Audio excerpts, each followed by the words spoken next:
Hi everyone, स्वागत है आप सभी का आपके अपने चैनल हिंदी निकेतन पर। शिक्षक भर्ती से रिलेटेड या फिर बीपीएससी से रिलेटेड कोई भी महत्वपूर्ण अपडेट होती है, सबसे पहले आपके अपने चैनल हिंदी निकेतन के माध्यम से अपडेट आपको दी जाती है। जो लोग चैनल पर नए हैं, चैनल को सब्सक्राइब करके बेल आइकन ज़रूर प्रेस कर लें, जिससे कि आने वाली कोई भी महत्वपूर्ण अपडेट है आपसे छूटे नहीं और सबसे पहले आपको मिलती रहे। यहाँ पर सबसे पहले देखेंगे आयु सीमा में रिलैक्सेशन, और मतलब आयु सीमा में छूट 10 साल की क्या छूट मिलेगी या फिर ऐसे ही, और अगर किस में मिलेगी, टीआरई 3 में लागू होगा या फिर टीआरई 4 में नेक्स्ट में लागू होगा, तो इस विषय पर हम बात करेंगे। आपको पता होगा टीआरई जो है 3 में बहुत दिनों से ये वाला जो मामला है एज में रिलैक्सेशन, बहुत लोगों की मांग है और उसी पर लोगों ने कोर्ट में चले गए हैं और वहाँ पर उन्होंने याचिका लगाई है, उसकी सुनवाई हुई है और उस सुनवाई में क्या रिजल्ट निकला है ये देखेंगे। साथ ही देखेंगे टीआरई 3 के जो एग्ज़ामिनेशन है उसमें बड़े बदलाव किए गए हैं, क्या बदलाव किए हैं ये देखेंगे। साथ ही बात करेंगे परीक्षा जो है होने वाली है 19 से 22 जुलाई के बीच में, और उस परीक्षा सुनवाई हुई है सुप्रीम कोर्ट की टीआरई 3 के एग्ज़ाम को लेकर के, और जिस पर आरक्षण मामला या फिर क्या इसमें कोई दूसरा रास्ता निकाला जाएगा। टीआरई 4 अभी संभव नहीं है ऐसा माना जा रहा है, इस पर भी बात करेंगे। साथ ही बात करेंगे परीक्षा केंद्रों में बड़ा बदलाव किया गया, तो इन सभी महत्वपूर्ण मुद्दों पर हम वन बाय वन बात करने वाले हैं। सबसे पहले हम देखेंगे जो नई अपडेट आई है बीपीएससी की तरफ से, और उस अपडेट को देखेंगे क्या अब बीपीएससी ने अपना बयान दिया है। जैसे हम यहाँ पर आप लोग देख सकते हैं तीसरे चरण की शिक्षक नियुक्ति परीक्षा में बदलाव किया गया है और रिजल्ट जो होगा नॉर्मलाइजेशन के आधार पर ही जारी किया जाएगा। ये देखेंगे नॉर्मलाइजेशन का जो है प्रक्रिया है वो क्या है, किस प्रकार से काम करती है, इस पर भी बात करेंगे। साथ ही देखेंगे बीपीएससी शिक्षक भर्ती परीक्षा में प्रश्न पत्रों पर रंगीन कोडिंग होगी।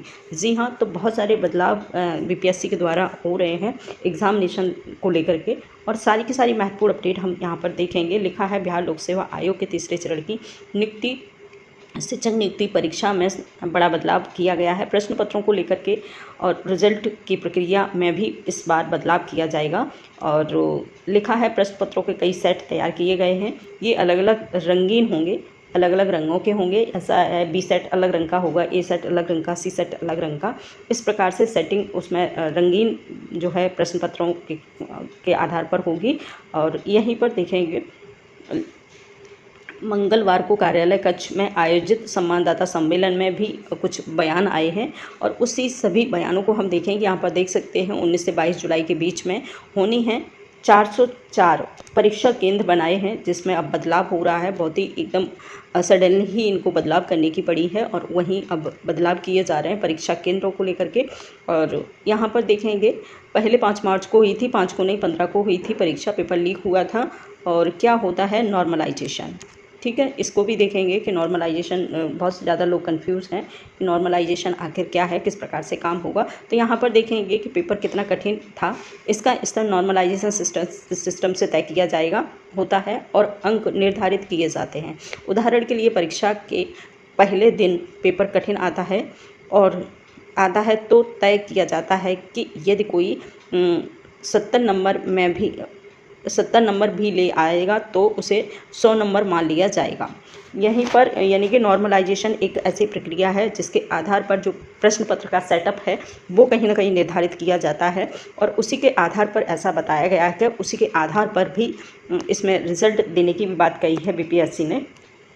और इससे क्या होता है कि जैसे मान के चलिएगा, अगर कोई पेपर मान लो कठिन होता है या फिर कोई पेपर इजी होता है, तो उसमें एक औसत जो अंक हैं उनका अनुमान लगा करके सभी को मार्किंग की जाती है। अगर इसमें बाई चांस कोई पेपर लीक भी हो जाता है तो ऐसा नहीं होगा, जैसे मान लो थर्ड पेपर जो सी नंबर का पेपर है वो किसी के मतलब लीक हो गया या कहीं से किसी के हाथ में लग गया है, तो और उसका पेपर का जो लेवल है बहुत हार्ड है, तो और उस बंदे ने मान के चलिए 90 नंबर का कर दिया है या फिर 90 जो है क्वेश्चन अपने पूर्ण कर दिए हैं, और फिर भी उसको जो है मार्क्स नहीं पूरे मिलेंगे, क्योंकि इसमें एक औसतन मार्क्स के आधार पर पासिंग की जाती है। इसी को कहते हैं नॉर्मलाइजेशन, ठीक है। इसके आधार पर और भी देखेंगे कि कॉन्फ्रेंस में तीसरे चरण की शिक्षक भर्ती परीक्षा की जानकारी देते हुए बीपीएससी अध्यक्ष मनु भाई परमार, ठीक है, उन्होंने जानकारी दी है संवाददाताओं को, और आयोग के अध्यक्ष रवि को जानकारी दी गई है।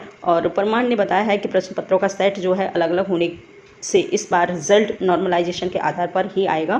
पहले कभी रिज़ल्ट का परसेंटाइल निकाला जाएगा और उसके बाद रिज़ल्ट नॉर्मलाइजेशन के आधार पर जारी किया जाएगा।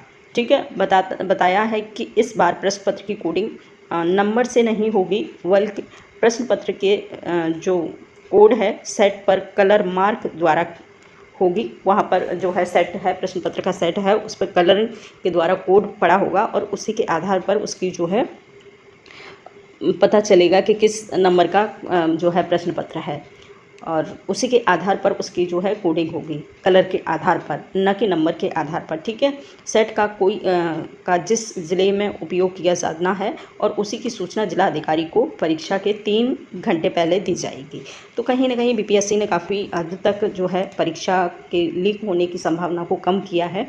अच्छे से काफ़ी हार्ड स्ट्रिक्ट परीक्षा लेने की जो है प्रक्रिया चला रहे हैं बीपीएससी की तरफ से। बहुत ज़्यादा इसमें बदलाव भी किए हैं। वहीं पर जो है परीक्षा केंद्रों में भी बहुत बदलाव कर दिए हैं। यहाँ पर देखें, तीसरे चरण की जो है होने वाली नियुक्ति परीक्षा में 87,000 इतने अभ्यर्थी हैं और 404 परीक्षा केंद्र बनाए गए हैं, जिसमें 6 लाख अभ्यर्थी भाग लेंगे और 27 जिले में ये आयोजित होगी परीक्षा। ठीक है, यहाँ पर बात करें, हाईकोर्ट के आदेश के बाद परीक्षा में आवेदन करने का मौका मिला था, उन्हें 25 अंक का अलग से वेटेज दिया जाएगा। यहाँ पर बात हो रही है गेस्ट टीचर की। ठीक है, और उनको अलग से जो है जिन लोगों को दोबारा से आवेदन करने का मौका मिला था, यानी कि गेस्ट टीचर के लिए फिर से ओपनिंग हुई थी और आवेदन के लिए, और उनको 25% जो है पर ईयर 5 साल का जो है अलग से ग्रेस मार्क्स दिया जाएगा, ऐसा इसमें कहा गया है। और अंकित बार कोड के स्कैनिंग के बाद ही प्रवेश दिया जाएगा। तो काफ़ी हद तक यहाँ पर देख सकते हैं जो है परीक्षा केंद्रों में बदलाव किया जा रहा है। अब देखना ये है कि बीपीएससी जो है परीक्षा किस रूप में और किस तरीक़ा से अपना जो है पूर्ण कराता है। तो 2 दिन और बचे हुए हैं परीक्षा के, और उसके बाद आपकी TRE 3 की जो है परीक्षा ख़त्म हो जाएगी। तो थैंक यू।